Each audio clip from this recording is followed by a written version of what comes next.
ustedes saben, Y también nosotros somos, los que han estado aquí en casa en nuestros eventos, saben que somos bastante disciplinados con la hora. Empezamos cuando decimos y que se vayan incorporando los que quieran. Eh, les enviamos un correo electrónico donde les comentamos cuál es el objetivo de este encuentro de hoy. Además de un poco cerrar, no cerrar, porque sé que ya hay planes de lo que salió ayer, ya hay planes, ya hay quien está confabulando para seguir repitiendo estos encuentros y estas discusiones por lo menos una vez al mes. Pero que pensáramos un poquito hagamos una especie de balance del trabajo del programa de estudios sobre latinos en los Estados Unidos. Los que nos han acompañado durante estos 10 años saben de lo que hablo. Intentemos establecer proyectos a futuro, pensemos un poquito en eso. Creo que Julia también se ha incorporado. Bienvenida, Julia. Y para ello voy a prometer lo que dije ayer, voy a darle la palabra inicialmente a Alexandro y después a Mark, que ayer no pudieron conversar con nosotros, y les ruego que escriban en el chat cuando quieran intervenir. También les ruego que respeten los 5 minutos para que cada uno pueda tener su momento de ofrecer ideas, proyectos, hacer preguntas, lo que les apetezca en esta jornada de clausura del taller internacional Miradas Nuestroamericanas ante los desafíos de la población latina en los Estados Unidos, que pretende ser una piedrita más en nuestra labor de tejer redes alrededor de las Américas. Bienvenidos y empecemos. Alexandro, tu turno. Gracias, Ana. Saludes a todos. Saludes, colegas. La presentación, me enfoqué en dos canciones una era un corrido llamado La Chota Me Explota y otro es a base con ritmos de punk. Y una canción llamado Venceremos, que es una canción para apoyar al movimiento de las vidas negras acá en los Estados Unidos. El tema, el corrido La Chota Me Explota, fue basado en un hecho real he tenido en mi vida muchos enfrentamientos con la policía, especialmente en mi tierra de Texas, en la tierra fronteriza de Texas, de donde soy yo. Y para no hablar todos los detalles porque es algo súper traumático, nada más quería utilizar el corrido, retomar el intento original del corrido, y eso es, el corrido siempre había usado para denunciar a la injusticia. El corrido, hay muchos movimientos del corrido, muchos temas problemáticas en el corrido mexicano o en el corrido chicano. Y creo que empieza con el tema del narco corrido. Aunque el narco corrido tiene cierto valor social en hablar de ciertos aspectos en cuestión del narcotráfico, nuevos movimientos que han surgido del narco corrido realmente son muy machistas. Las imágenes en los videos del corrido creo que no me relaciono mucho.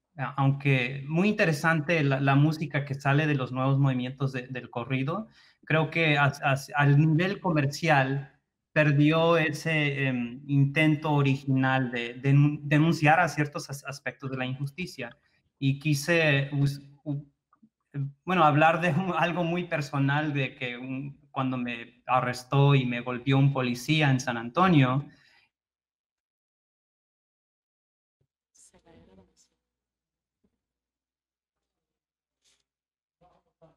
Sí. Conéctate, por favor. O por el Gmail.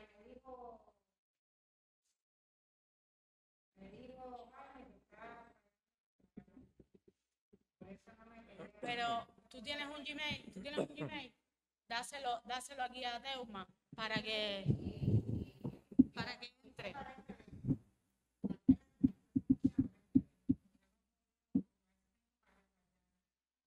De componer un corrido para Ya. contestarles a ellos, ¿no? Eran policías de raza mexicana, afroamericanos, gringos, y todos diciéndome la misma cosa, ¿no? Que estas cosas me pasan y pasan a personas como yo porque no somos buenos ciudadanos, ¿no? O sea que es un privilegio ser ciudadano en lugares como en San Antonio, en Texas o en los Estados Unidos, ¿no? Y bueno, el tema ese es en corto, el corrido La Chota me explota, que es la primera canción que toqué en la presentación. En la segunda es Venceremos, lo cual lo toqué con la jarana del Fun Jarocho.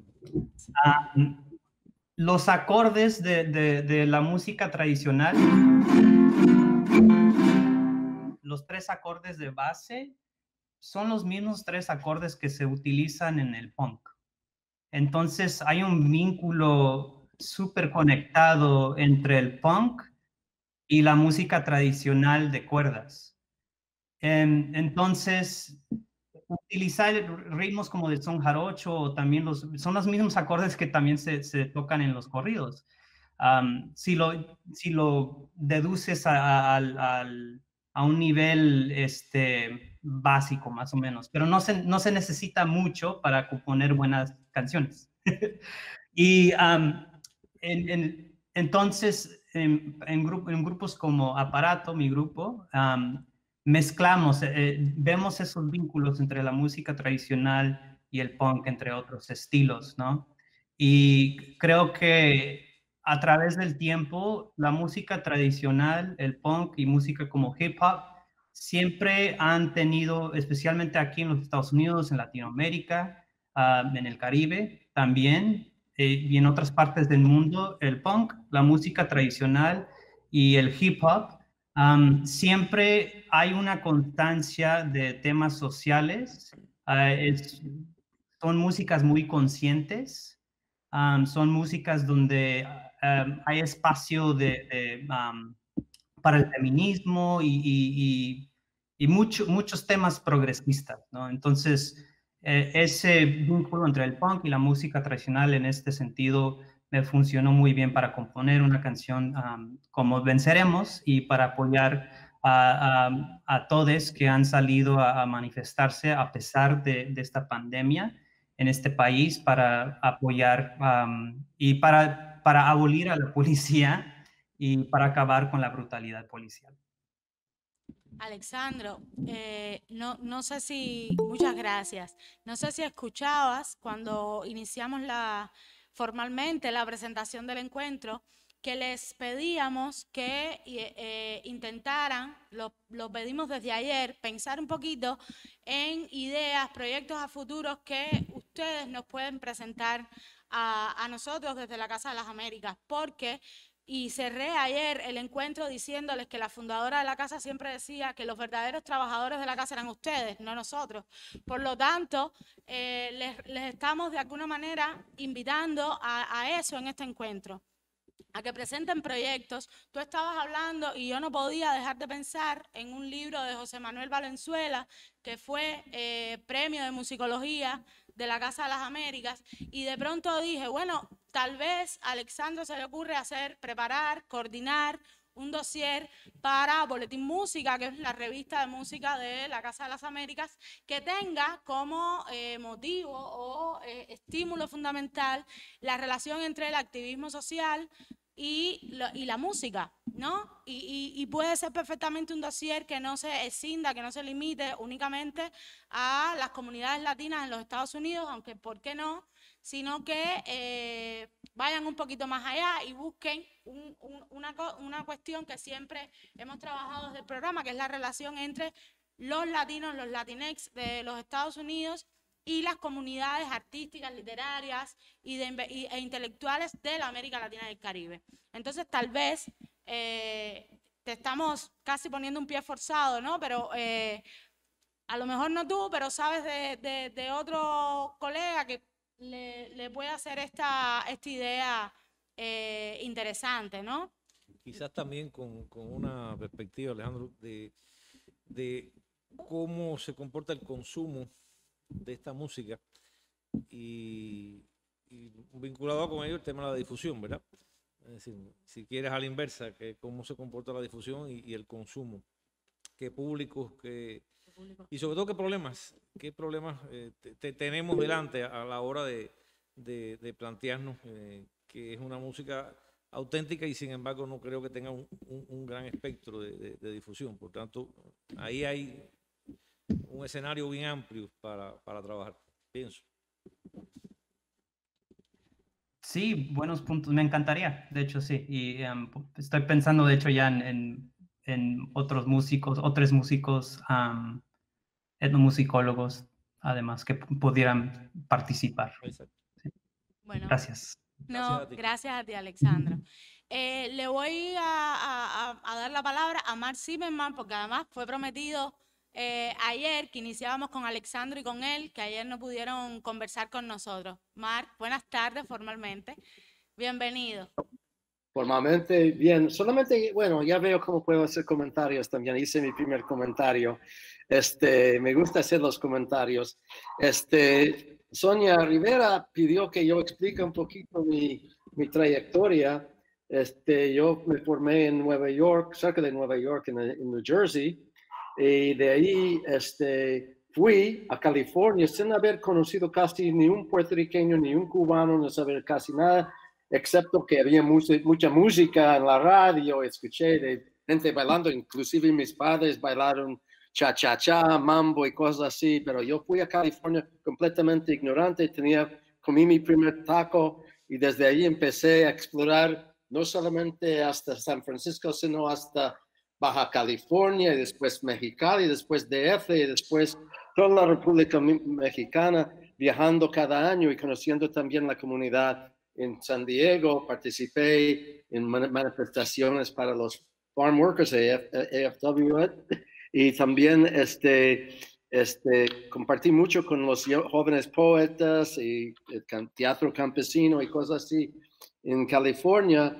Y después fui a Minnesota, ahí tan lejos de la frontera, pero allí no conseguí trabajo académico, ya tenía mi doctorado, pero ya no conseguí trabajo. Y entonces, como buen migrante intelectual, si quieres llamarlo así, conseguí trabajo con los migrantes tejanos principalmente y mexicanos también en Minnesota. Así que tan lejos de la frontera aprendí más español, cambié mi vida. Me había casado con una mujer de Nicaragua. Cuando vino la revolución fui a Nicaragua, participé en la revolución el primer año, creo que el único gringo en el ministerio, ¿no?, por un tiempito hasta que llegó Margaret Randall. Entonces tenía participación allá y regresando a Chicago, no tenía trabajo, estaba, iba a ser jodido, pero eso sería la palabra. Y conseguí trabajo trabajando con los Marielitos, créanme o no, en 80. Y después vine a Chicago, una cosa rara que me nombraron como el coordinador de un centro latino en Chicago, en la Universidad de Illinois en Chicago. Es porque los puertorriqueños y los mexicanos no podían llegar a un acuerdo de qué querían para el próximo, entonces escogieron el judío de New Jersey para decir, bueno, si hay problemas podemos echar la culpa y ya está, pero si no, si va bien, buscamos otro en el futuro. De todos modos, yo también estaba de acuerdo. A mí quedé 5 años trabajando con los estudiantes y pues mi vida como intelectual empezó a prenderse en esa dirección, haciendo libros, mis propios libros y colecciones de ensayos. Tuvimos una conferencia inclusive en Minnesota sobre la cuestión del Caribe.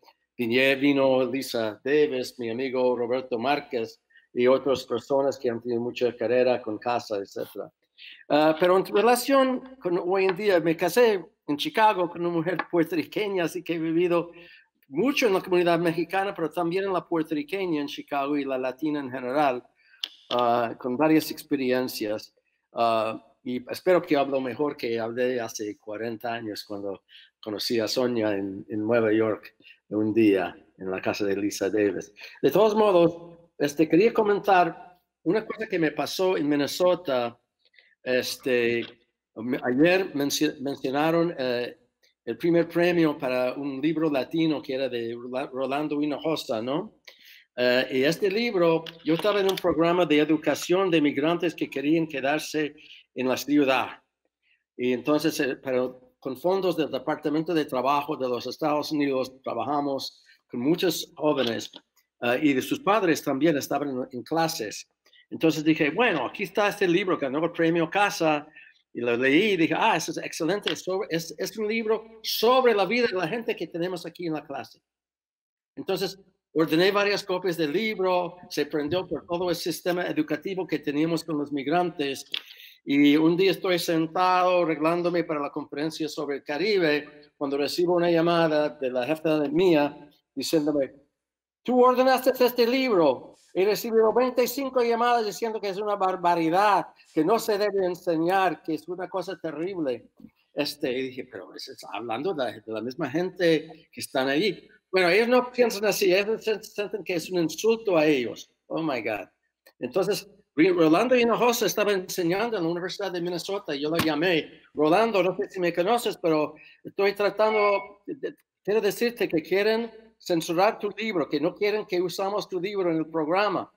Y me dice, no me sorprende lo más mínimo, mi gente nunca quiere verse en el espejo. Pero Rolando, es importante que tú, no, no pierdas tu trabajo sobre esa vaina. Deja eso, ok. Entonces tenía que cancelar el libro ahí. Dice, la censura funciona en los Estados Unidos. Eso vino a la mente enfrente de una problemática que quería mencionar hoy en relación con planes futuros. Es precisamente que hemos tenido, no sé si saben, que hemos tenido una elección en los Estados Unidos recientemente. Y en esta elección, el que perdió, un tipo asqueroso, como todos sabemos, ganó 73 millones de votos.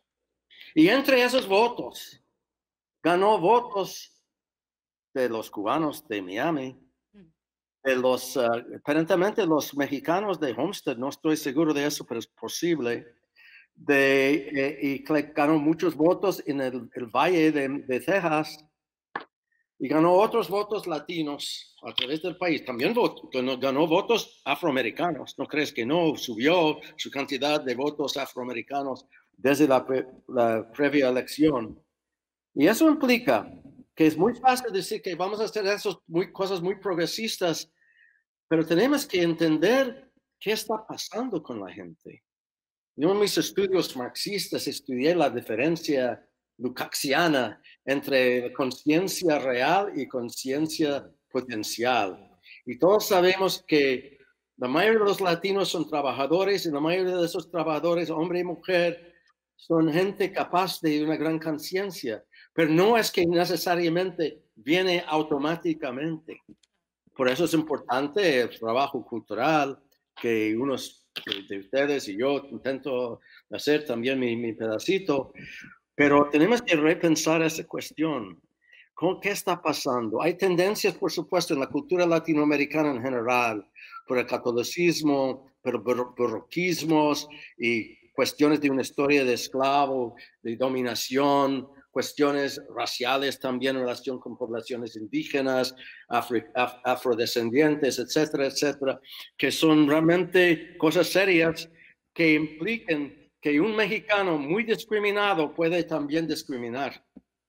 Y eso pasa entre todos los grupos sociales que conocemos. Tenemos que tal vez pensar en una forma menos idealista sobre el pueblo, que puede ser muchos pueblos y mucha gente con muchas tendencias diferentes, y hallar puntos de contacto que nos lleva a poder participar y no solamente enseñar, porque eso es de arriba hacia abajo, somos los intelectuales, sabemos todo. No, tenemos que entregarnos en una forma para evitar que ese número de 73 millones de votantes, incluyendo no sé cuántos latinos y afroamericanos e indígenas también, quién sabe, no sé, pero que eso no sigue creciendo y se baja, se baja, se baja. Tengo mucha esperanza que la administración de Biden, por no ser muy radical, puede ser un puente para abrir ciertas puertas, regresar la puerta a Cuba, regresar la puerta a Irán, a regresar ciertas puertas cerradas por esa administración. Y espero que podamos en un ambiente de bienvenida por la gente progresista, siempre midiendo nuestra participación en relación con lo que hay afuera. Y eso es mi punto principal que quería poner en la mesa. Solamente para terminar, un cuentito de mi tiempo en Nicaragua. Visité Nicaragua en el 10 aniversario de la revolución y me invitaron a una casa cuando me di cuenta que iba a llegar a un cantante popular, Chayanne, para presentarse con los comandantes y sus familias en los 10 años de la revolución. La palabra corría en las calles de Managua y llegaron a la casa, no sé si era de Tomás Borges o era de Sergio Ramírez, no sé quién era, que iba a presentarse Chayanne, el gran cantante no político en nada, ¿verdad? Y la gente gritaba, Chayanne, Chayanne, Chayanne. Dije a mi amigo que estaba conmigo, mira, que ellos quieren que todos nosotros vamos al Teatro Revolucionario Rubén Darío para escuchar Mejía Godoy. Y me encanta Mejía Godoy, pero yo también quiero escuchar a Chayanne.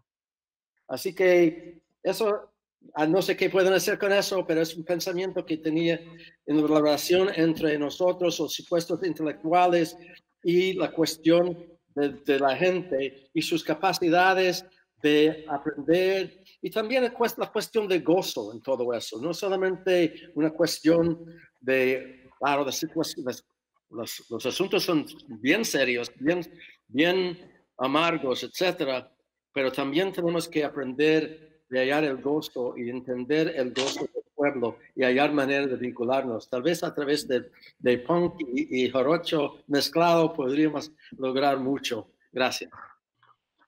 Gracias a ti. Precisamente el primer día nosotros nos referíamos al tema de las elecciones y la tremenda diversidad que encierra esa votación de millones de personas y entre ellos de millones de latinos también en los Estados Unidos. Y el ejemplo de la música que has puesto en Nicaragua es bien interesante porque da dos matices. Pudiéramos poner otros tantos más en el tema de los gustos musicales solamente y de las preferencias en el caso de los latinos. Yo personalmente no soy tan, no quiero decir que lo seas tú, pero no soy muy optimista en el futuro que tenemos. No creo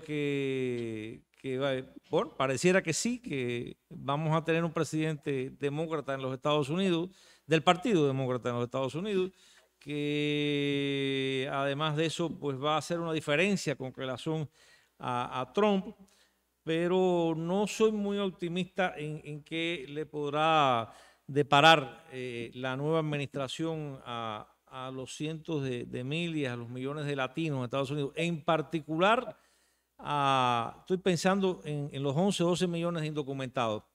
¿Qué va a pasar con eso? Creo que ese es un desafío extraordinario que tiene la política, la economía y la sociedad estadounidense ante sí. Los necesita, pero además no los quiere asumir. Si pienso en la administración Obama, tampoco puedo ser muy optimista, porque si el camino fuera ese, resulta ser que el expresidente Obama o el presidente Obama fue uno de los que más expatriaciones hizo en los primeros y los últimos años de su mandato. Es decir, creo que es un escenario muy complicado. La explicación del voto latino va por varios caminos de esa misma complejidad, sea porque votaron a favor de los demócratas o sea porque votaron a favor de los republicanos. En ambos casos, siempre quiero recordar que, y ustedes lo saben mejor que yo incluso, que los que votan son ciudadanos norteamericanos. son latinos, de origen latino, pero son ciudadanos norteamericanos, si no, no pueden votar en Estados Unidos. Y ahí hay una diferencia importante de posición, de cuáles son los intereses. Les podemos pedir la solidaridad étnica con los caravanistas o con los indocumentados, pero su primera posición quizás no sea exactamente esa, y si sea reaccionar como ciudadanos norteamericanos. Yo creo que es un tema muy complicado que hay que seguirlo estudiando, que hay que seguirlo elaborando. Vamos a ver qué sucede además. Yo lanzaría la idea, bueno, estaríamos los próximos 4 años en Estados Unidos en la capacidad de poder pasar una nueva ley de migración que resuelva el problema de los indocumentados, por ejemplo, una parte importante de ellos, o no. ¿Qué estaría sucediendo con esto? La política de Biden va a llevar a que las caravanas cesen, y no porque sencillamente los mexicanos le estén custodiando la frontera a los norteamericanos, para hablar en plata. Sí, creo que hay muchos puntos importantes de poner sobre la mesa y que hay que seguirlos, y creo que eso es lo que nos enriquece también nuestro trabajo, a los que nos dedicamos a los temas de los latinos en Estados Unidos. Es lo que pienso al respecto. Creo que siguiendo esta línea, Carolina Aguilar, que creo que sigue, ayer hablaba un poco de qué es lo que ha estado sucediendo en los centros de detención, por ejemplo. Y Carolina es sin duda lo que se dice una intelectual orgánica, ¿no? Es decir, no solo es de las que está detrás de la escritura de la investigación, sino que es activista. Entonces invito de alguna manera a Carolina que dialogue un poco con nosotros acerca de del tema que ha salido, y además que si pensó en ideas o en propuestas, que nos las comparta a todos. Bienvenida, Carolina. Hola a todas y a todos de nuevo.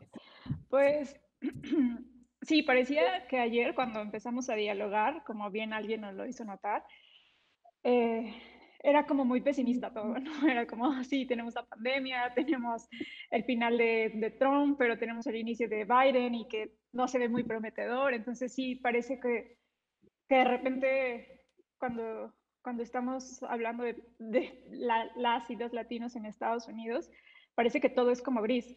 Pero justo algo que a mí me gusta hacer desde la academia y desde el activismo es no solo ver la parte oscura y ver lo que decían en la sesión de ayer sobre victimizarse. O sea, creo que no, o sea, para nada. Algo que lo que siempre he estado tratando como de escribir, de decir y de posicionar es que las personas migrantes y sobre todo las personas migrantes indocumentadas tienen agencia, o sea, que para nada tenemos que verles como víctimas, como, ay, pobrecitos, mira cómo están sufriendo con la pandemia, ay, mira que no tienen que comer, ay, mira que las rentas, sino pensar que están haciendo cosas y que tal vez que no vemos la organización de base que hay, pero hay muchas jóvenes y muchos jóvenes y también personas adultas organizándose desde abajo, desde sus propios barrios, desde sus propios vecindarios, para tener bancos de comida, para tener cuidados de niños, para tener, o sea, creo que hay muchas otras estrategias. Y justo en la ponencia que yo les presenté, me encontré yo con esta estrategia que hicieron, si bien es cierto, fue hace 10 años, 2012 casi, pero es una estrategia que nos da mucha luz y a mí me inspira. O sea, la estrategia se trata de jóvenes migrantes indocumentados que decidieron meterse en centros de detención voluntariamente. O sea, ellas y ellos buscaron maneras para infiltrarse en un centro de detención. Y eso a mí me parece radical. O sea, me parece radical y genial porque estamos hablando de que hay una agencia de decir, el miedo más grande es como persona migrante indocumentada, es que te vayan a deportar y por ende que te metan a un centro de deportación.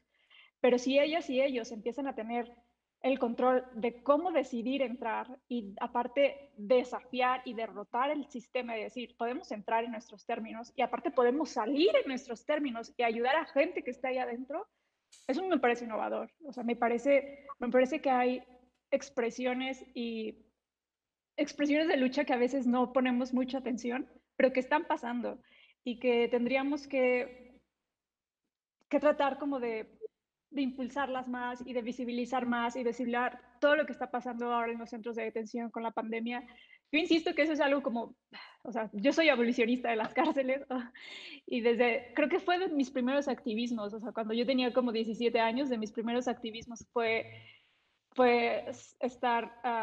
escribir cartas a presas y presos políticos en México y en Estados Unidos, porque me parecía que es algo que olvidamos, ¿no? O sea, que olvidamos como la lucha política y que quienes ponen sus cuerpos y terminan en las cárceles como presas y presos políticos y también pues las migrantes y los migrantes indocumentados, que a veces se nos olvida que están ahí, ¿no? Que son cuerpos, que es como la cosa más radical acabar ahí encerrada y encerrado.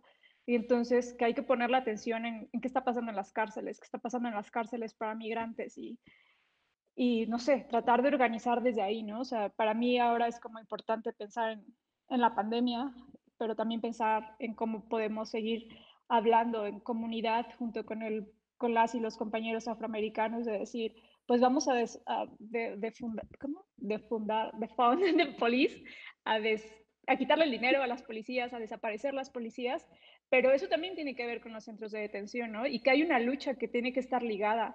Pensar que las personas de color en Estados Unidos justo ahora tendríamos que estar como más unidas y decir, no solamente tenemos que abolir las policías, sino también tenemos que abolir ICE. Y es algo que el movimiento migrante ha estado diciendo desde hace 10 años, que hay que acabar con ICE, que hay que acabar con los centros de detención que fueron creados apenas o sea, que ICE fue creada apenas en 2003 y que podríamos pensar un mundo en Estados Unidos donde no exista ICE, donde no se encarcela a las personas. Entonces, pues creo que eso podría ser como, no sé, mi propuesta podría ser como tratar de pensar eh, en hacer un dossier, pero que se enfoque en las prácticas activistas de las comunidades afroamericanas, pensando particularmente en el Black Lives Matter y, y la idea de quitar los fondos para ICE y de desaparecer los centros de detención. No sé, como que por ahí creo que podríamos no sé, dialogar con las y los afroamericanos y la comunidad latina. Carolina, para Carolina y para el resto que probablemente no lo sepa, la Casa de las Américas ha creado, el primer programa fue en la década del 90, en el 94, el programa de estudios de la mujer. Después, en el 2009, vino este programa, el programa de estudios sobre latinos en los Estados Unidos. Existe un programa de estudios sobre culturas originarias y hay un programa de estudios sobre Afroamérica. Por lo tanto, lo que estás planteando no es para nada descabellado, todo lo contrario, porque además la creación de cada uno de esos programas ha conllevado a que los programas en sí establezcan acuerdos de trabajo en conjunto. Es decir, ninguno de los programas, como toda la estructura de la casa no funciona independientemente, ¿no? Es decir, hay una dirección de música, de teatro, pero todo el mundo trabaja colegiadamente y hay muchos proyectos donde nos estamos cruzando constantemente y trabajamos en común. Así que eso que planteas de un dossier donde Black Lives Matter esté presente junto con los temas relacionados con la raza, como le llama el movimiento chicano, y todo lo que tiene que ver con la latinidad y la abolición de los centros de detención, que realmente podría ir por un tema un poquito más grande que tiene que ver con la criminalización constante de las mal llamadas minorías, porque ha sucedido con los afronorteamericanos, ha sucedido con los latinex en Estados Unidos, pero ha sucedido con los Native Americans, ha sucedido con las poblaciones indígenas del sur del Río Bravo que han emigrado o han sido desplazadas hacia el norte. Por lo tanto, no estás planteando nada descabellado, sino que podría ser un bello dossier. Aquí nos está acompañando el director de la revista Casa de las Américas, así que casi le estamos poniendo como un proyecto en las manos. También nos están acompañando, que no lo había dicho, los vicepresidentes de la Casa de las Américas, Jaime Gómez Triana y Suilán Rodríguez Trasanco, la directora de Relaciones Internacionales, Yolanda Lomá, y la directora de la Biblioteca de la Casa de las Américas, Rosita. Por lo tanto, piensen en ideas, en proyectos, porque ellos están escuchando y así nos ayudan. Tal vez en esa motivación que les hacía al principio de pensar un poco en estos 10 años de trabajo del programa y cómo ustedes pueden insertarse, podría ser interesante que escuchen el testimonio de alguien que desde el momento mismo en que creamos el programa nos ha estado acompañando y apoyando, la Premio Casa de las Américas, Sonia Rivera Valdés, que además lidera un proyecto desde Nueva York, del cual también el programa ha sido parte constantemente. Bienvenida, Sonia. Muchísimas gracias. Bueno, ¿me oyen?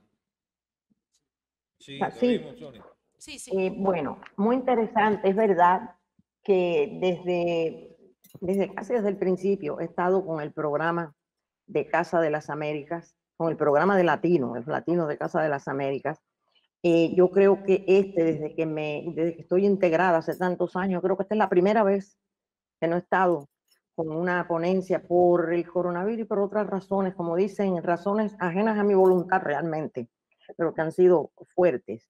Pero me encanta, primero, muchísimas gracias a Ana Niria y a Antonio Aja por la invitación a compartir con ustedes ahora, en este momento. Y Ana Niria, salúdame a toda la gente que mencionaste que está ahí. Dile que un beso Te para están todos. viendo, te están viendo. Que no sabía porque yo no los estoy viendo a ellos. Un beso, un beso. Pues todo lo que han dicho con Mark Zimmerman, muy interesante. Es verdad que he estado con el programa Latino Artist Roundtable, para hacerle muy breve, que ha estado también totalmente involucrada con el programa y con Casa de las Américas. Es una organización que fundamos en 1999, totalmente sin fondos, los fondos de nosotros. O sea, nunca ha tenido ayuda de otros sitios, la ayuda muy grande que ha tenido de Casa de las Américas en otro sentido, sí, muchísimas veces. Y hemos hecho muchísimas presentaciones y siempre hemos estado presentes todos los años. Este año yo creo que es el año que está, bueno, de nosotros, que participa con nosotros, está Pablo García Gámez. En este momento no lo veo aquí, pero todos los años hemos tenido una presencia muy fuerte. Estoy de acuerdo, para mí ha sido muy bueno estar ahora porque, sobre todo cuando hablabas tú, Carolina, ahora te escuchaba y es muy bueno. Yo me jubilé hace 3 años. A veces pienso, pero ya me pareció que tenía bastantes años, que en algún momento tenía que hacerlo. Pero les digo, cuando te oí a ti, cuando a veces yo me siento muy poco optimista, muy desanimada, lo que decía Mark Zimmerman, por supuesto que me llega mucho también toda esa parte así, pero lo que tú estás haciendo cuando uno está activa y de la manera que tú lo estás en un grupo, yo lo hacía desde la enseñanza, yo enseño literatura y además estudios puertorriqueños, que fue mi gran, era un curso que me gustaba muchísimo porque yo enseño en CUNY, en Nueva York, ¿verdad? York College, que está en Jamaica, Queens, South Jamaica, una zona donde hay muchísimos caribeños, de todo lo menos que había en la clase de estudios puertorriqueños, siempre era puertorriqueños. Había muchísimas, sobre todo, por ejemplo, yo aprendí mucho, pero mucho, de muchos estudiantes que tenía, fíjense, que eran de la India, de Pakistán, de Bangladesh, de todas esas zonas, muchos musulmanes, y aprendí mucho de todos ellos. Entonces, para mí es tener un programa, si uno está activo, es verdad. El activismo, una vez me decía Albor Ruiz, que saben, Albor Ruiz ha estado que desde el principio, cuando con Cuba, desde el 79, cuando aquello de que le decían los dialogueros, que empezaron las relaciones entre Cuba y los Estados Unidos, y me decía Albor, de la gente que empezamos, después yo estuve con Areíto, la revista Areíto, no sé si tienen, no puedo hacer recuentos ahora de ella, bueno, todos estos años. Y me decía Albor que la gente que empezó y que se mantuvo en la práctica, o sea, la praxis continuaron.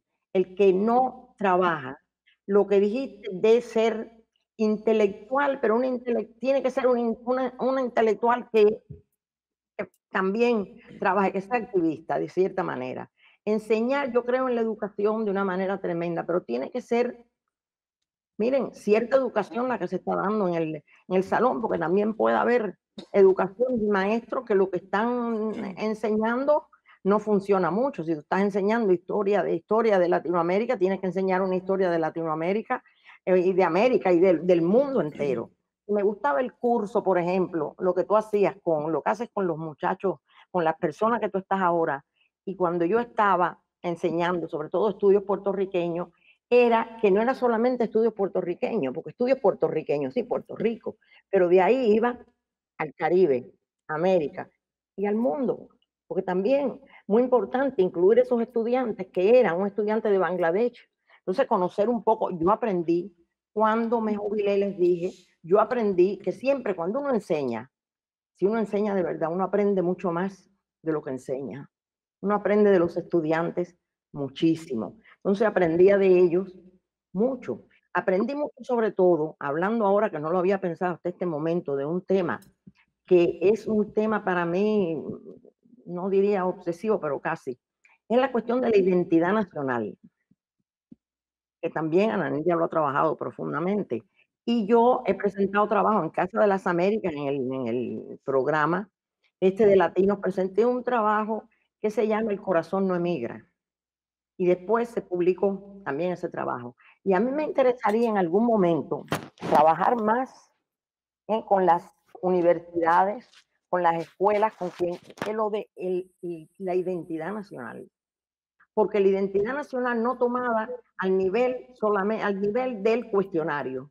Una vez yo hablaba con algo que trabajamos con Lisandro Pérez y, por ejemplo, cuando tú le preguntas a los muchachos y te dicen, ¿qué? Dicen Cuban American.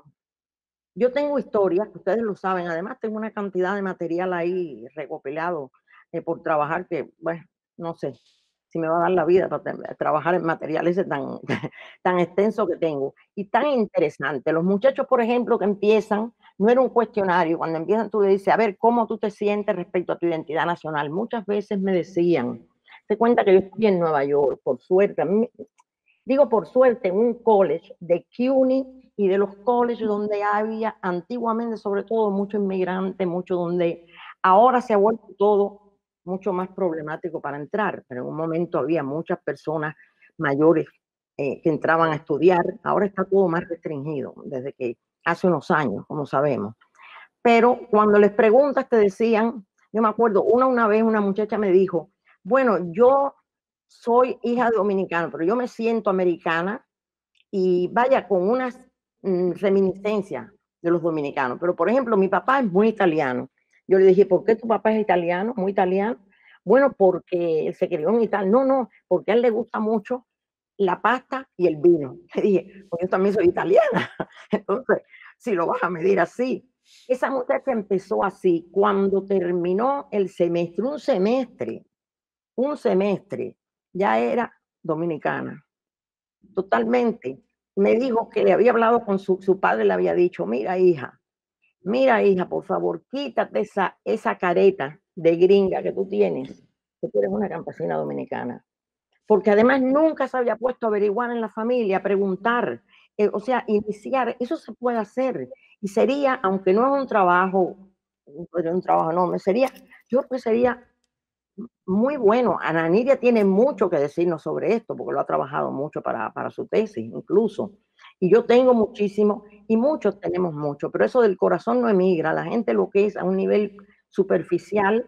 Yo tenía también los que no son latinos, que me gusta mucho, todos, los indios, le digo todo. Una vez un muchacho polaco, fue una cosa preciosa, hijo nacido aquí, pero polaco, y al final me dijo, es increíble, un muchacho como de 20 años, al final me dijo, muchas veces los amigos míos tienen duda de quiénes son, los latinos, los afroamericanos. Yo no tengo duda, yo soy polaco. Un muchacho nacido aquí, por supuesto, en Estados Unidos. Entonces, eso sería un tema para mí, a veces muy interesante, no muy fundamental, yo lo considero, averiguar eso también.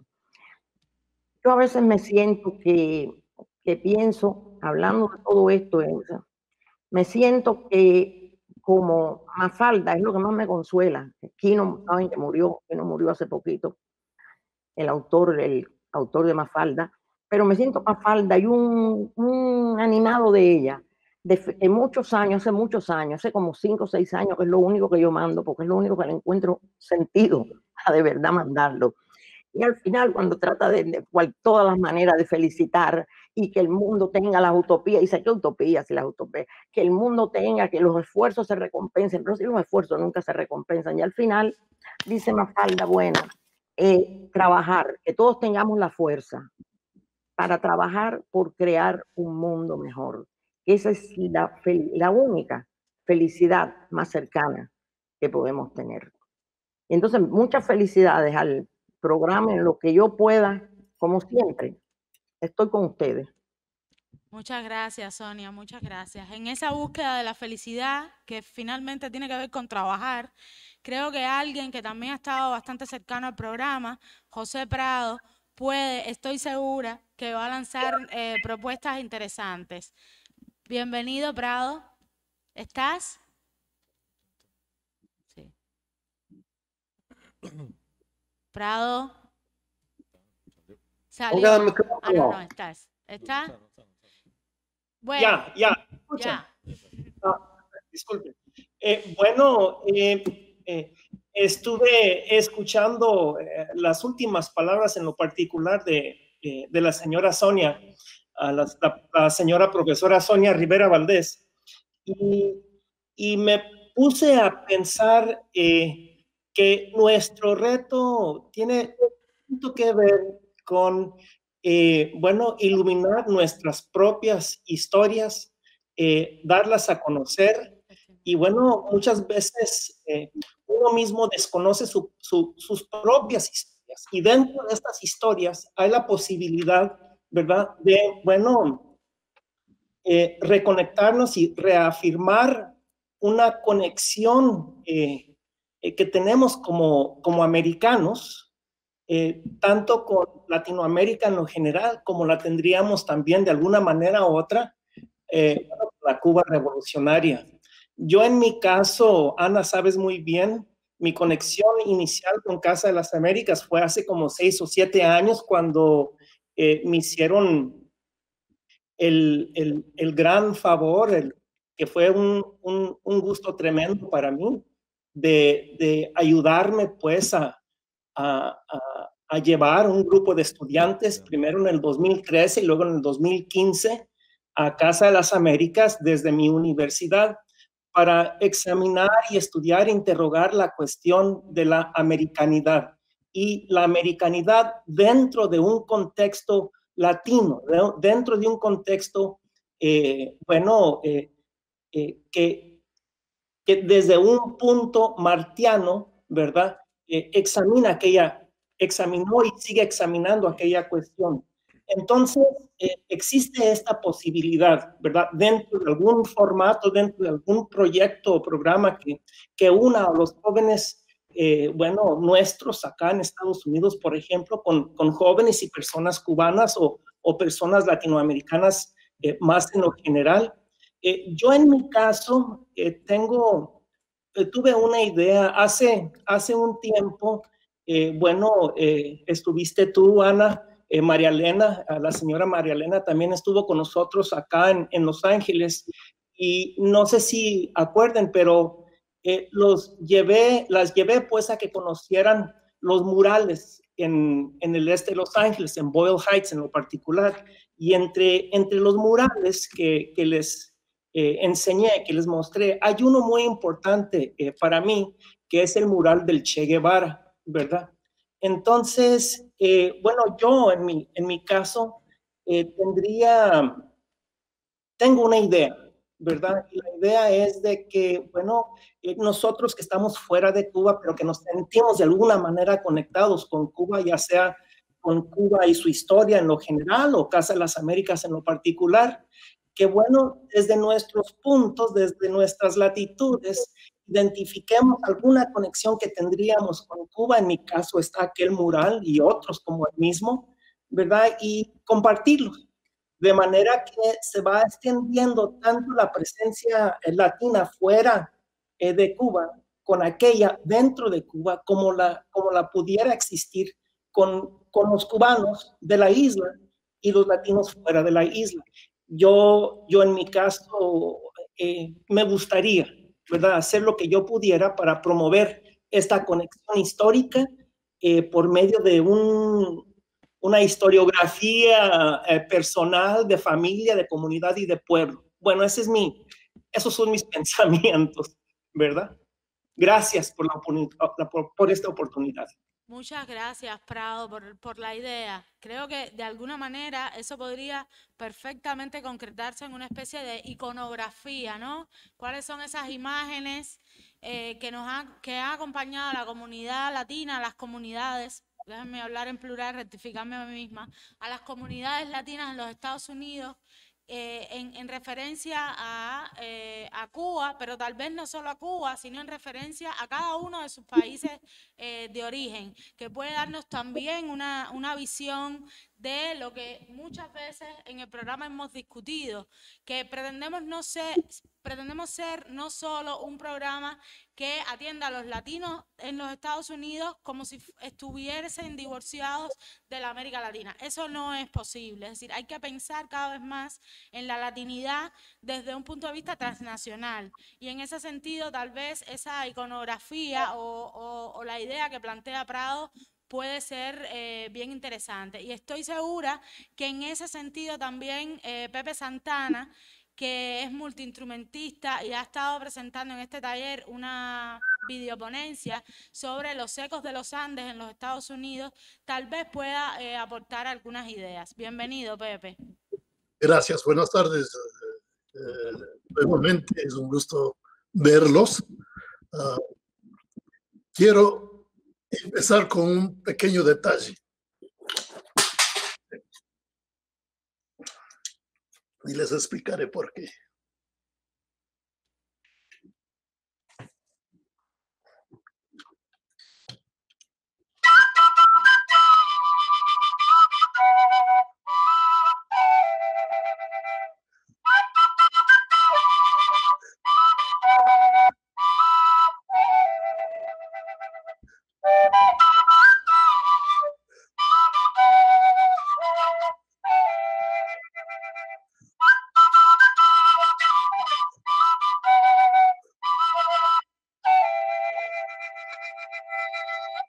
Bien, les doy la bienvenida a mi pequeña charla.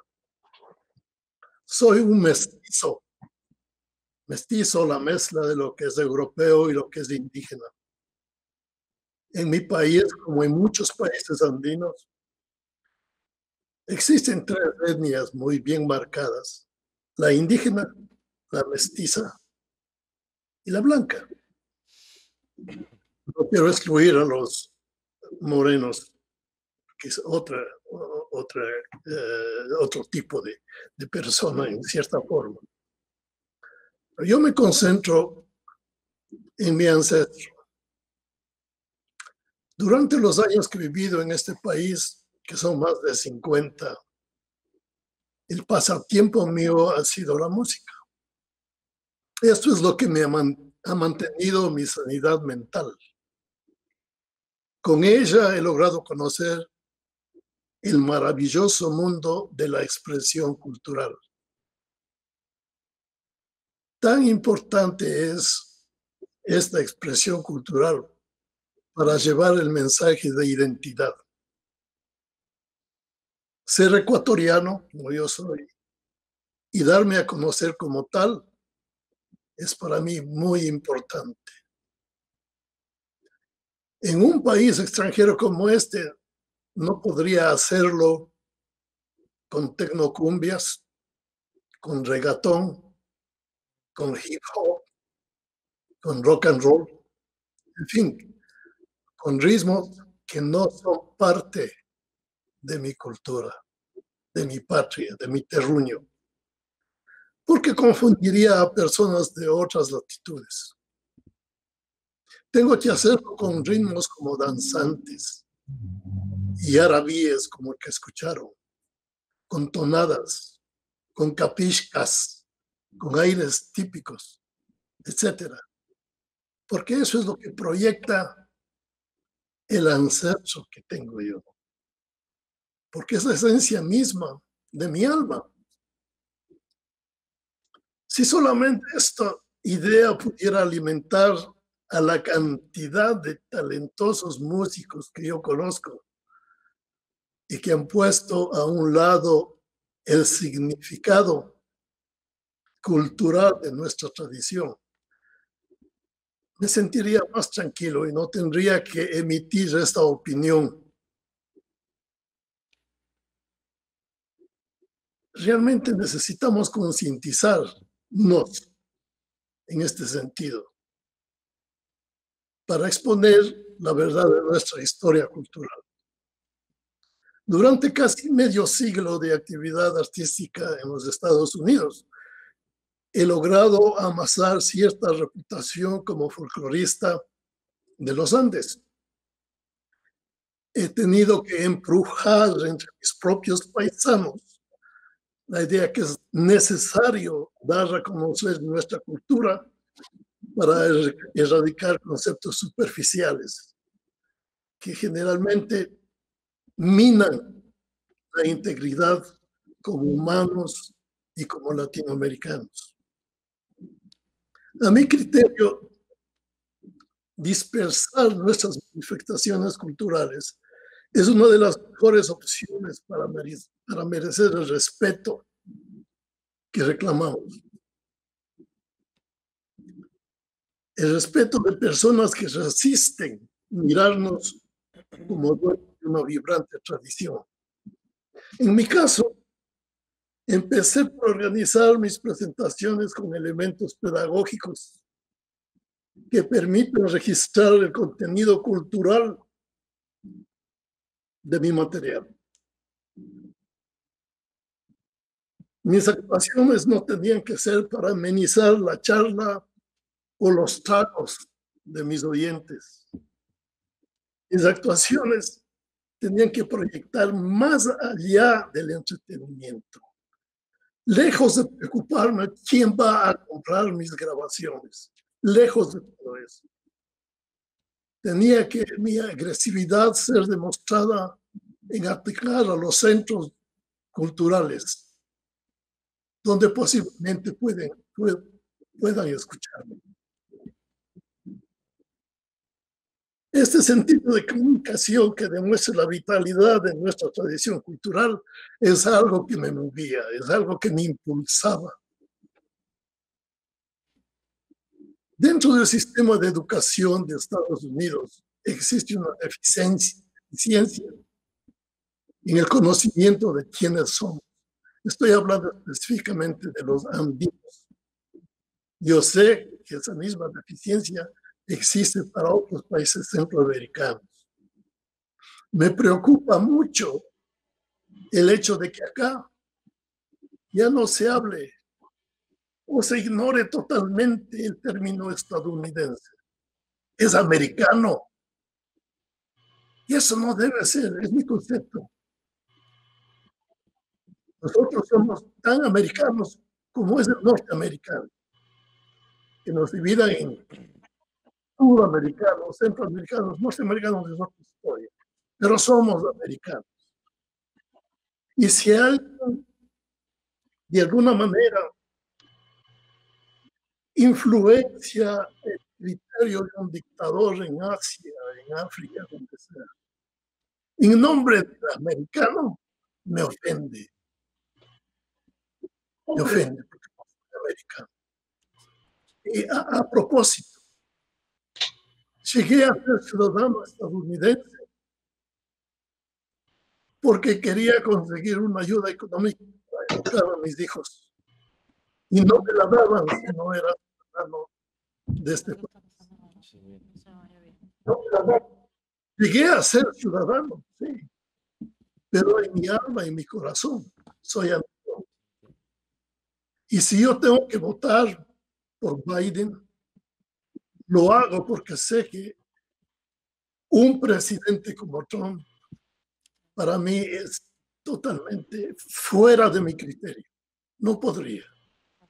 Entonces, volviendo a la pregunta que el compañero de la Casa de las Américas nos daba, sí, soy ciudadano norteamericano, pero tengo mi sentimiento, tengo mi criterio y puedo usarlo cuando me conviene. Bueno, con este concepto de promover mi música, tenía que ser agresivo y acudir a bibliotecas, a museos, donde había la gente que de alguna forma proyectaba cierta percepción a lo cultural. Así es como logré incursar en el sistema educacional, con mis conferencias demostrativas y los talleres para construir instrumentos musicales. Debo señalar que mis presentaciones no solo han logrado alcanzar codiciadas salas de concierto, como el Lincoln Center en Nueva York y sus teatros, pero también han llegado a presidios, a correccionales, a refugios, familias que escapan de violencia doméstica, así como a aislados parajes donde mucha gente no tiene la posibilidad de asistir a un cafetín o una sala de concierto, ya sea por asuntos económicos o por inhabilidad física. Entonces tenemos una cantidad de posibilidades de darnos a conocer. El asunto es ser agresivos, tener ideas con las cuales podamos alcanzar a dar nuestro testimonio. Eso es todo lo que tengo que decirles y gracias por la atención. No, gracias. Gracias. Los Muchísimas quiero gracias a mucho. usted. Gracias a Y usted. ojalá unirnos. Ayer se mencionó la palabra de unirnos, ¿verdad? Y me gusta la idea. ¿Cómo lo hice yo? Digo lo hice porque no fue tan agradable lo que pasó. Hay 7 países andinos.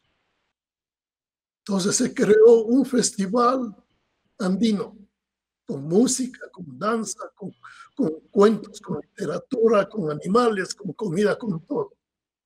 Era unidad. Pero dentro de esa unidad latina existe el elemento de egoísmo inevitable.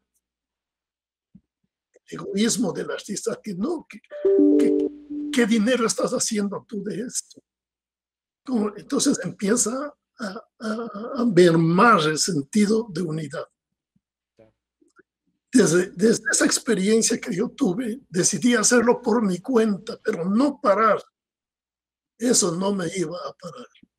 Y en los 50 años que he trabajado en este sentido, sí, yo creo que existe la manera de llegar a darnos a conocer y de hacernos respetar. Muchas gracias.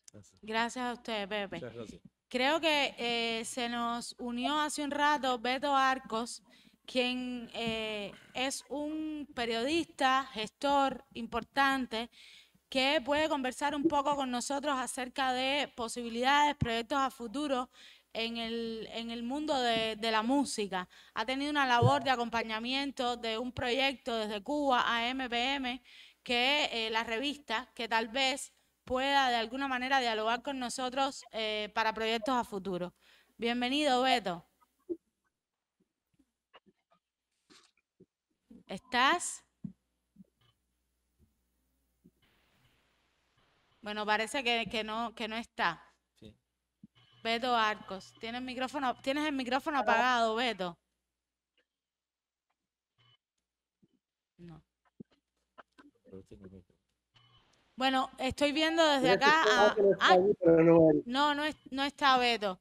Estoy viendo a Manolo Gómez, quien ayer intentó también acompañarnos y tal vez este sea el momento en lo que Beto se conecta.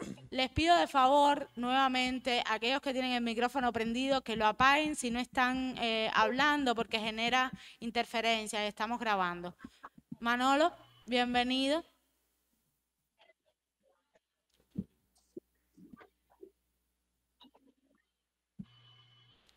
Bueno, muchas gracias. ¿Me oyen? Sí, te escuchamos.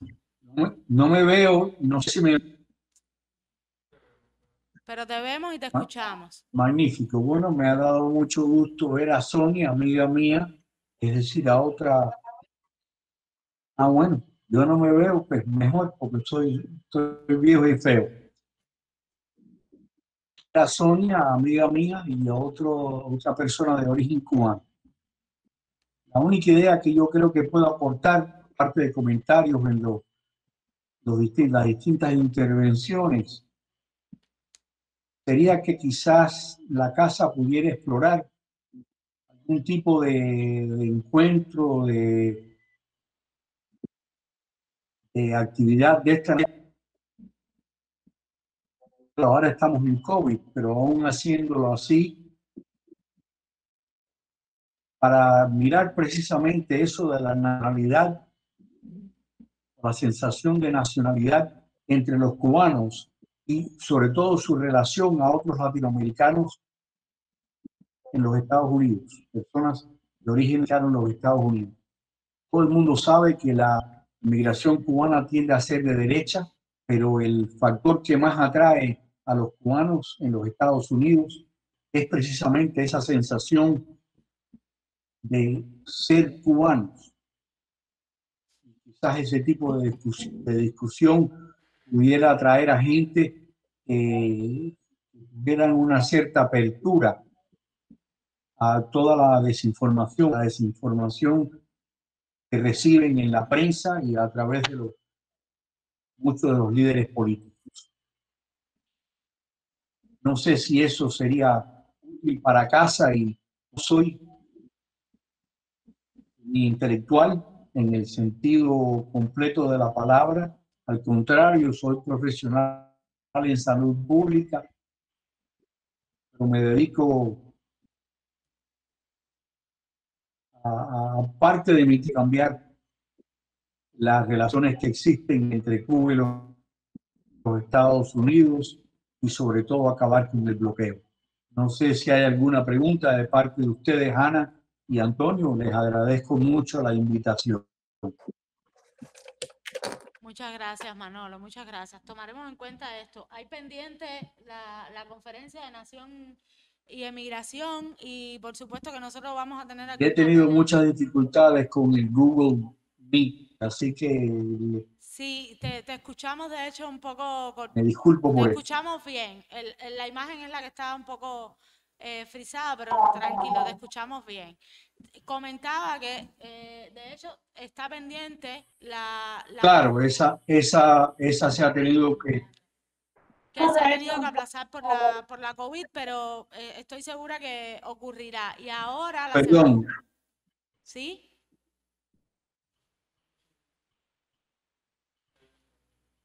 Nos estás escuchando tarde, entonces es... El tiempo no estamos escuchándonos al mismo tiempo. Sí, definitivamente, esa reunión, sí,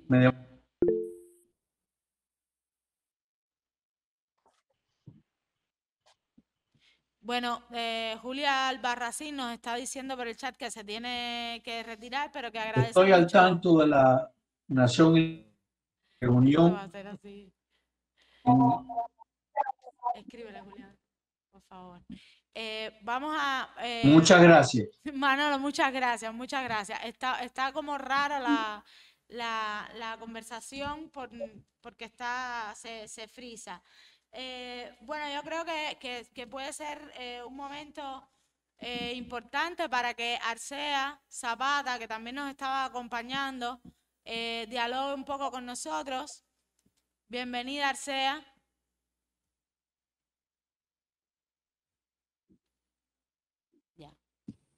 ¿Estás? Muchas gracias, buenas tardes. Sí, ¿me escuchan? Sí. ¿Me escuchan? Bueno, bien. Sí, buenas tardes, muchas gracias. Bueno, he tenido la oportunidad de participar en otras conferencias sobre latinos allí en Cuba, y realmente para mí siempre es un honor poder trabajar con ustedes y participar en todos estos eventos tan interesantes. Yo estoy radicada, soy colombiana y estoy radicada en Indiana en estos momentos. Ya tengo muchos años de vivir en los Estados Unidos, más de 30, y realmente he vivido en varios estados. Aquí en Indiana yo trabajo en proyectos con una organización, Educa, que que trabaja con latinos y pues en el pasado he trabajado en muchos proyectos, incluyendo clases de inglés. ¿Dónde está?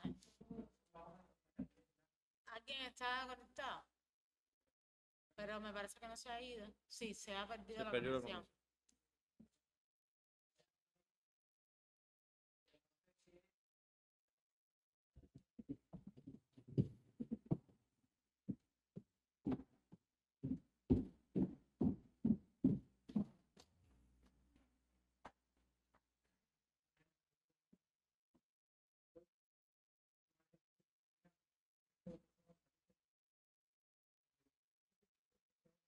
Poco el aspecto de los procesos de liderazgo y de empoderamiento de las jóvenes latinas y de minorías. En Kentucky hay un programa muy bueno, una organización muy buena que es KWF, que es Kentucky Women Foundation. Trabajan con mujeres y ellos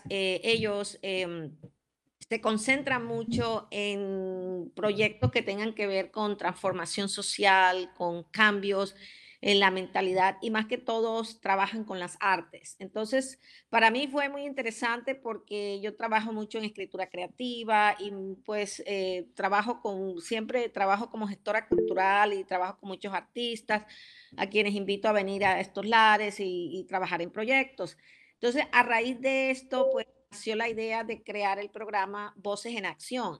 Vea, con este programa la idea es trabajar desde la mediación cultural en las áreas, incluyendo como base trabajos etnográficos, culturales y en las diferentes artes, la música, la escritura creativa, por supuesto, la culinaria, las artes culinarias. Y ha sido realmente muy interesante el trabajo que hicimos en Kentucky, específicamente en Owensboro y Henderson, dos lugares donde realmente estas jóvenes no tienen mucho acceso a información muy importante, especialmente cuando muchos de los padres inmigrantes latinos, muchos de ellos no hablan la lengua, no tienen acceso a muchas instituciones, organizaciones que les ayuden a entender cómo funciona el sistema. Y algo en lo que nos hemos concentrado ha sido enseñarles, ayudarlos a explorar más el acceso a la educación superior, a la universidad. Muchas veces ellos no saben que, por ejemplo, ellos pueden acceder a las universidades. Por supuesto, hay que ayudarlos a ver dónde están los fondos para conseguir alguna plática para que puedan pagar algunas cositas aquí y allá, pero hay universidades, sobre todo los community colleges, que les ayudan a los estudiantes latinos a poder tener acceso a clases, a programas, etcétera. He logrado, por ejemplo, que algunas jóvenes puedan sentirse que existen, que tienen una voz, que pueden ver desde un punto de vista diferente son su familia, sus orígenes, su lengua y su cultura. Entonces, comencé a trabajar con una gente en Chile que trabaja mucho todo esto de la mediación cultural y comencé a trabajar en un cuaderno pedagógico que se llama Cuaderno Pedagógico, y este cuaderno pedagógico pues incluye una serie de pasos donde estas jóvenes, sobre, por ejemplo, la corporalidad, el cuerpo, la importancia de quiénes son, de dónde vienen, cómo ven el mundo. Y esto todo a través de la mediación cultural y de las artes. Entonces, yo creo que para mí, por ejemplo, como propuesta para el programa de Latinos sería una mirada más exploradora, más exploratoria sobre lo que es la educación y cómo estas jóvenes mujeres pueden tener acceso a ciertos espacios que les son vedados en muchos casos, más que todo porque las familias no tienen acceso a estos lugares. Igual, por ejemplo, en lugares como de donde vienen la mayoría de personas que están aquí hablando, que son en Texas, en todas estas partes, inclusive en la costa este. De pronto todo esto está más avanzado, pero por acá, por estos lares, todavía estamos en pañales. Entonces, Yo creo que estableciendo ese tipo de relaciones y ese diálogo en cuanto a esos aspectos, pues sería algo que podríamos explorar. Muchas gracias, Arcea. Muchas gracias. Comentaba, Gracias a ustedes. Comentaba cuando estaba hablando, alguien hablaba sobre, Carolina, hablaba sobre Black Lives Matter y les decía que tenemos en la Casa de las Américas varios programas de investigación y entre ellos hay un programa de estudios de la mujer en el cual, por supuesto, encajaría perfectamente esa perspectiva de cruce con las oportunidades de acceso a la educación superior. El coloquio anterior que tuvimos, estuvimos dialogando acerca de eso, es decir, hablábamos de los procesos de socialización a los que en donde se insertan las comunidades latinas, y la educación era, por supuesto, uno de esos procesos que estábamos mirando y que pusimos en perspectiva. Tener un análisis de cruce, no solo con el tema de la mujer, sino con el tema de las disidencias sexuales, con el tema de la estructura de clases, es decir, tener una mirada desde las interseccionalidades, por supuesto que es algo que el programa está tratando y está investigando cada vez más, por supuesto con ayuda de cada uno de ustedes. Creo que Beto ahora sí está listo para intervenir. Bienvenido, Beto. ¿Qué tal? Muy buenas tardes. ¿Qué tal? Pues me decías sobre qué quieres que hable. Beto, estamos dialogando sobre proyectos a futuro entre ustedes y la Casa de las Américas.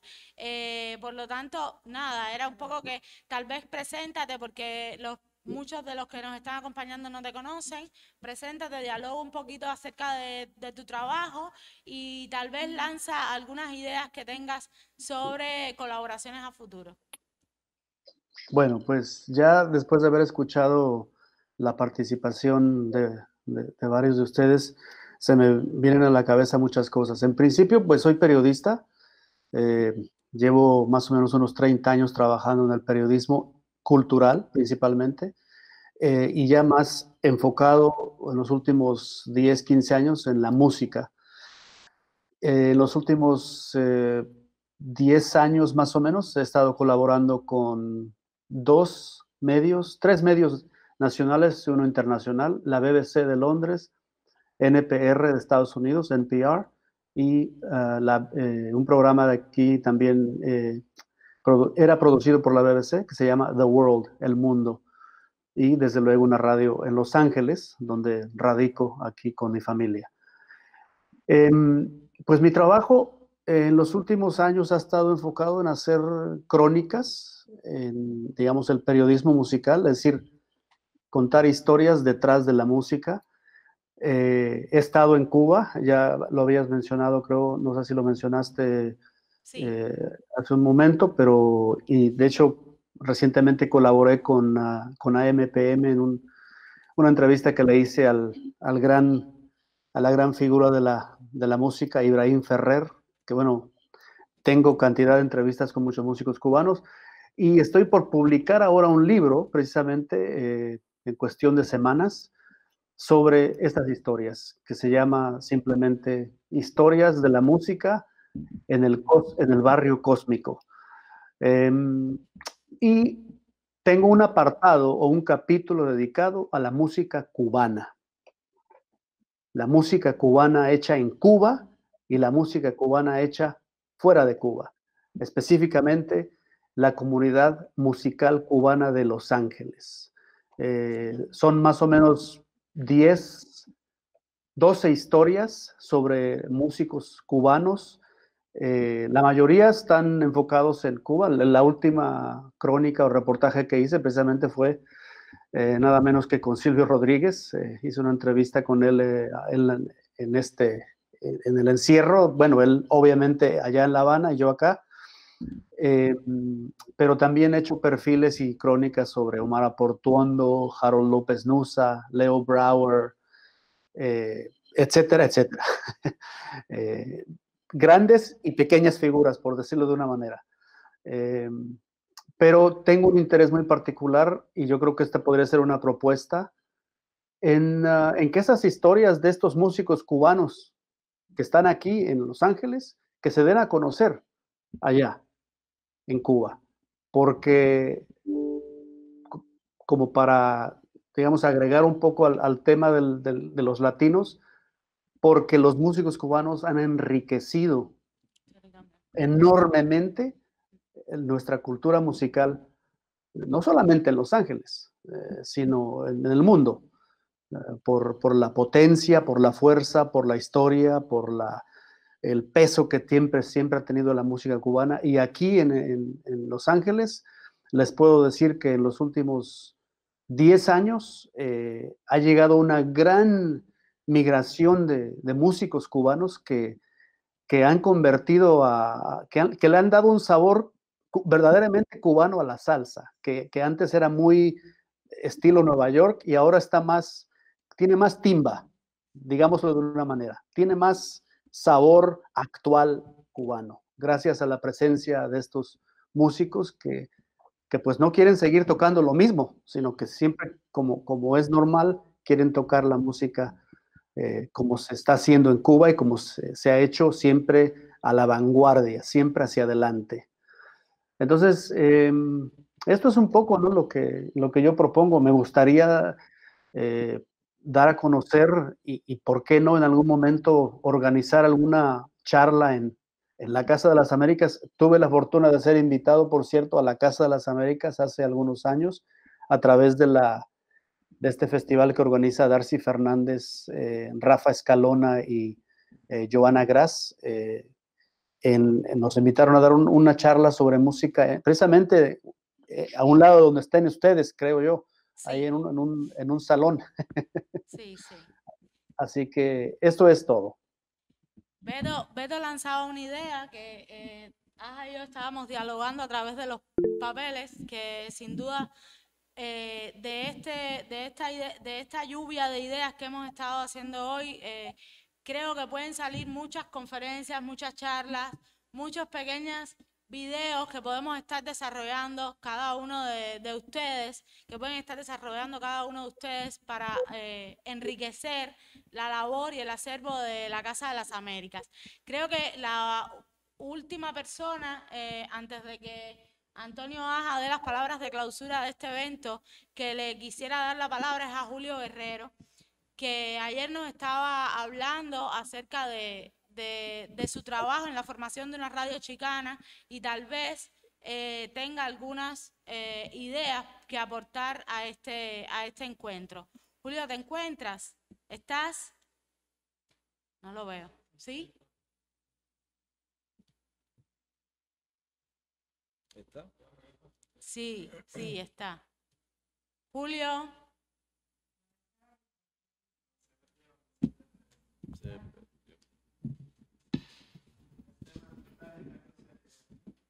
Mira a ver si Julio está ahí.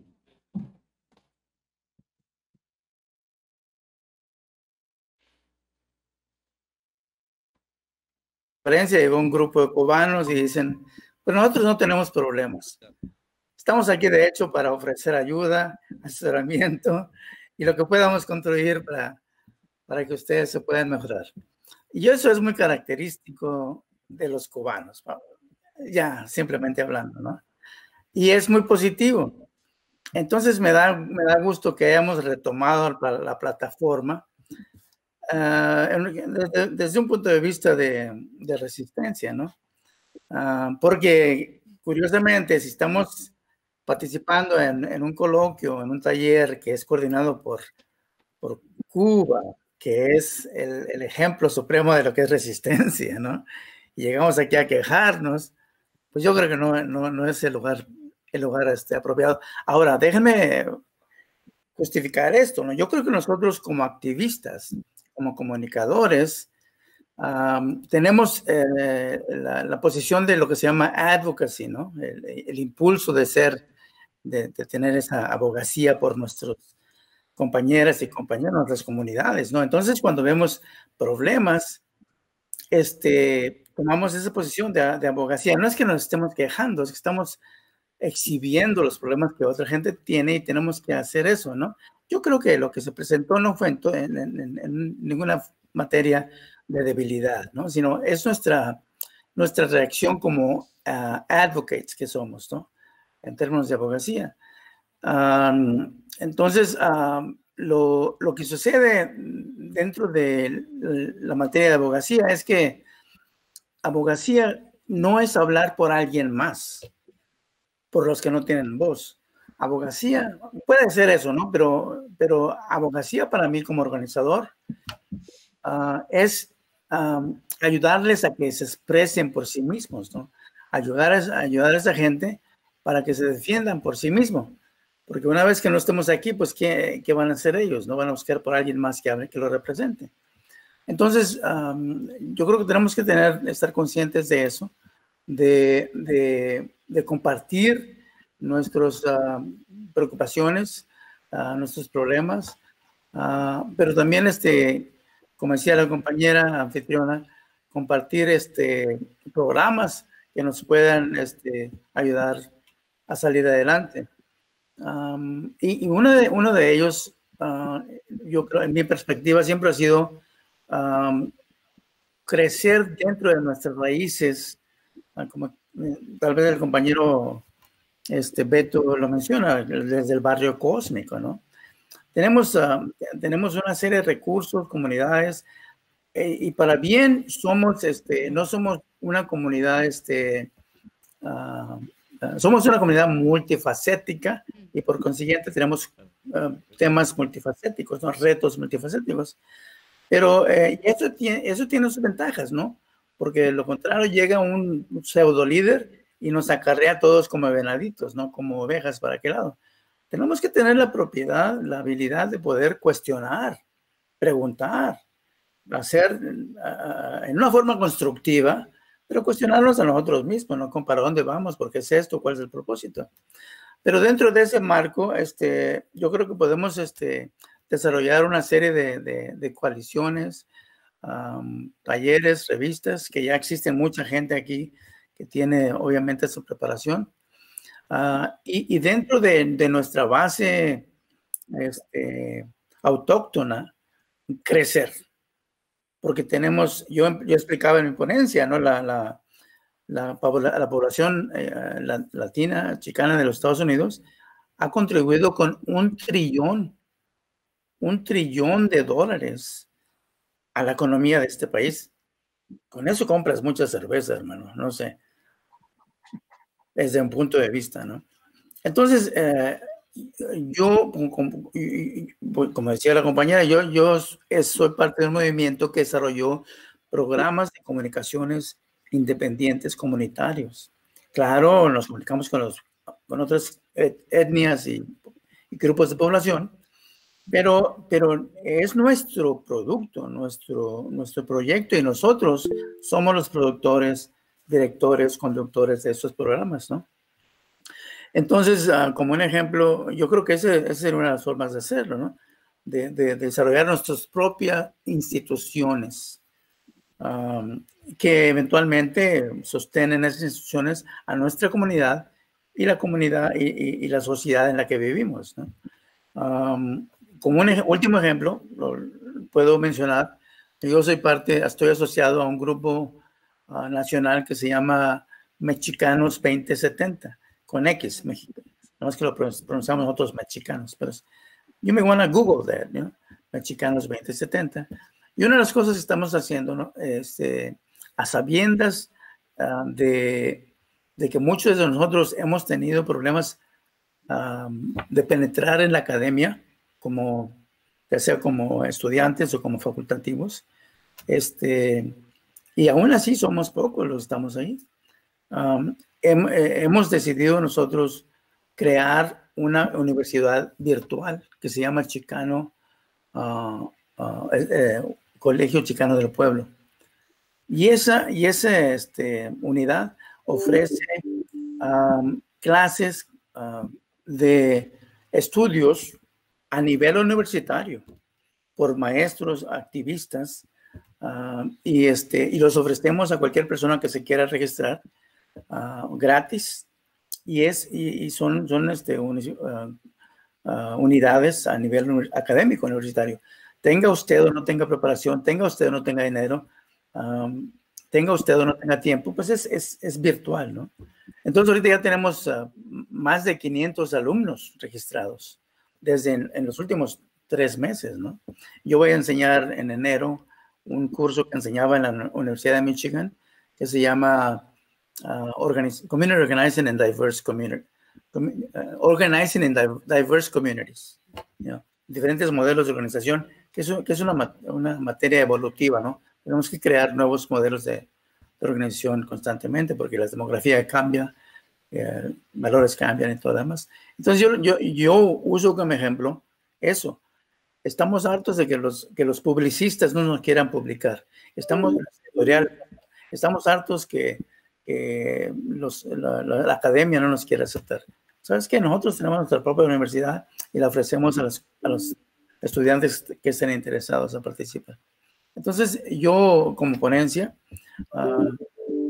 con propuesta, yo ofrezco que si continuemos en ese nivel, esa orientación de diálogo para poder desarrollar nuestros propios instituciones basado en esta wealth de recursos, riqueza cultural y académica, literaria, que tenemos aquí en esta mesa. Muchísimas gracias. Muchas gracias a ti, Julio. Es súper interesante que nos hayas hablado del Colegio Chicano del Pueblo, porque estoy segura que muchos de los que hoy están compartiendo en este taller internacional tienen acervo y tienen una creatividad como para unirse a ustedes y apoyarlos. Desde acá de la casa puedes contar con nosotros para lo que sea necesario. Ya casi estamos concluyendo. Quería presentarles, nos ha estado acompañando el director del programa, Antonio Aja, quien va a tener a su cargo las palabras de clausura, y después de sus palabras vamos a disfrutar de la presentación del grupo de rock chicano del Este, Quetzal. Muchas gracias por habernos acompañado. Bueno, no son palabras de clausura. Ana Niria es demasiado bondadosa. Sencillamente, seguir el diálogo. Y yo en estos 10 años de trabajo del programa, siempre vivo con la satisfacción de que trabajamos de coloquio en coloquio, de taller en taller, que eso transita por 2 años, año y tanto, y de vez en cuando, con una periodicidad bastante amplia, el premio literario. Yo creo que esta nueva forma que hemos experimentado ahora y que la vida nos la ha impuesto debería ser el canal fundamental de los próximos años. Es decir, apuesto porque utilicemos esto como un diálogo, como forma de diálogo mucho más permanente, más sistemático. Propongo que Ana Niria y yo pues le elaboremos y le enviemos una agenda de diálogos para los próximos meses del próximo año. Los temas, creo que todos estaremos de acuerdo que en estos 10 años casi lo hemos recogido todos, los fundamentales. La base está ahí. Van cambiando las circunstancias, va ampliándose la creación artística, literaria, los problemas políticos, económicos, el empoderamiento o no de los latinos está presente. Y lo hemos ido trabajando todos estos años, las experiencias educativas, el cine, lo hemos estado trabajando. Yo creo que ahí está la base, en estos 10 años lo hemos construido, hemos identificado una base de por dónde transitar en esta visión que más allá de Cuba es de Casa de las Américas, quiero recordar eso, donde el tema cubano está presente, pero no es la esencia, es tan esencia o tan esencial como lo es el tema chicano, el tema mexicano o el tema dominicano o puertorriqueño, no más que eso. Y en ese contexto, pues también perfectamente podemos dedicar un espacio al debate de algunos temas que tienen que ver con los cubanos y sobre todo con la presencia de la cultura cubana en los Estados Unidos. Pero también debemos dedicarlo a la presencia de otras culturas de los países de origen de los latinos en los Estados Unidos. Resumiendo, la propuesta que le estamos haciendo, compañeros, amigos, es que vamos a enviarle una agenda de posibles temáticas que podamos entrar en un diálogo por esta vía con una mayor sistematicidad y que ese sea el punto esencial. Se volvió que...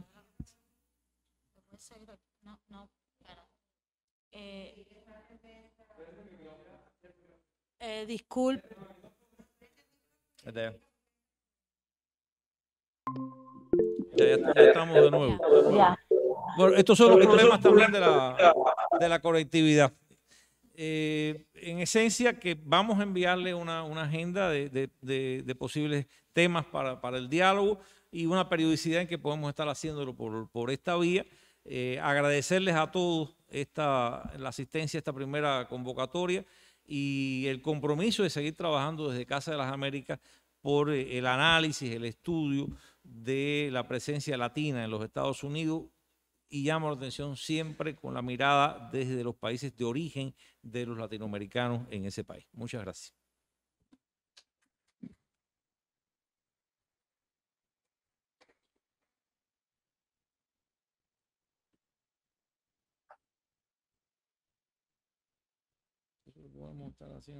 Les mando muchos saludos a todo el pueblo de Cuba y en especial la Casa de las Américas. Estamos súper emocionados de poder colaborar y participar en este evento, y quiero decirles que Cuba para nosotros ha sido un gran ejemplo, no solamente de libertad, pero también de cultura y cómo se maneja la cultura como un punto, una fuente de poder. Entonces, aquí les van 3 temas que escogimos especialmente para ustedes, y quiero saludar a todos los transformistas que conocimos durante la jornada contra homofobia y transfobia hace unos años que fuimos a visitar y a participar en este festival también. Entonces, saludos y muchos abrazos.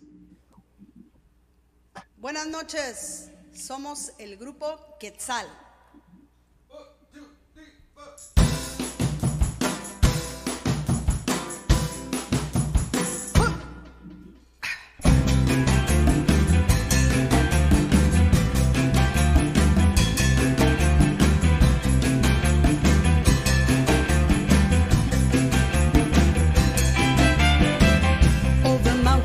Cerros, over desert valleys, from the ranchos to the towns to the city alleys. Coming ones, coming twos, get to keep the Cali. People walking, running, crawling, border tallies. Men, boys, women, girls, young folks, teeny petty. Hold their elders, hold their hopes, hold their little babies. No food, no means, no way to have it. Run, stumble, fall, get back up and at it.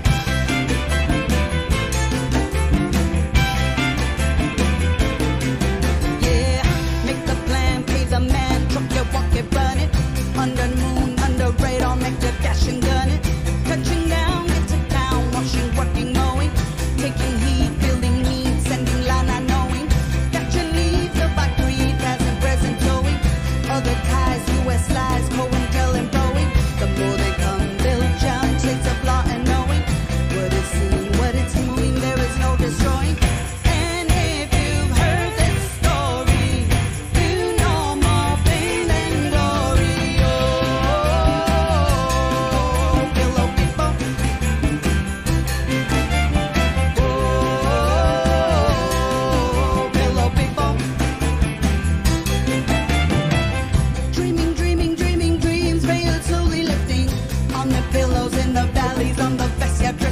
Milagros, santos, nichos, luck, elder persinadas, I'll say return a miracle, you peregrinadas. The oracle said miracle, yeah. History at its pinnacle, yeah. The oracle said miracle, yeah. Dreaming is a pinnacle, yeah. And if you've heard this story, you know more pain than glory.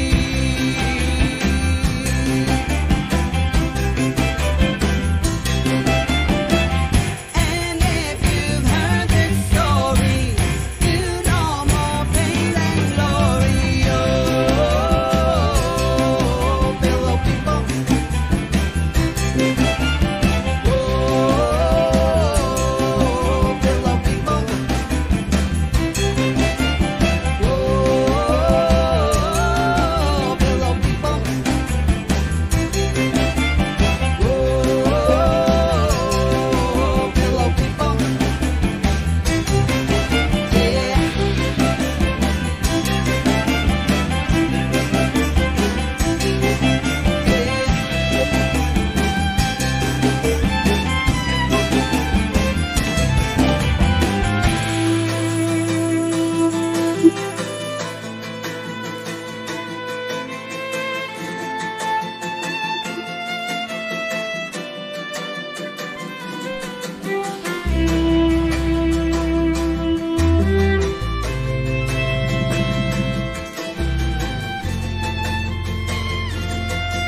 Qué triste se oye la lluvia en los techos de cartón. Qué triste vive mi gente en los techos de cartón.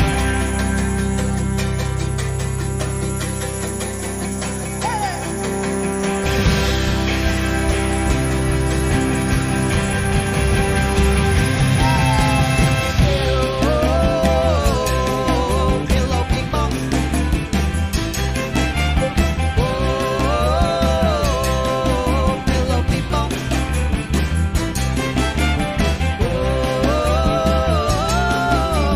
people.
my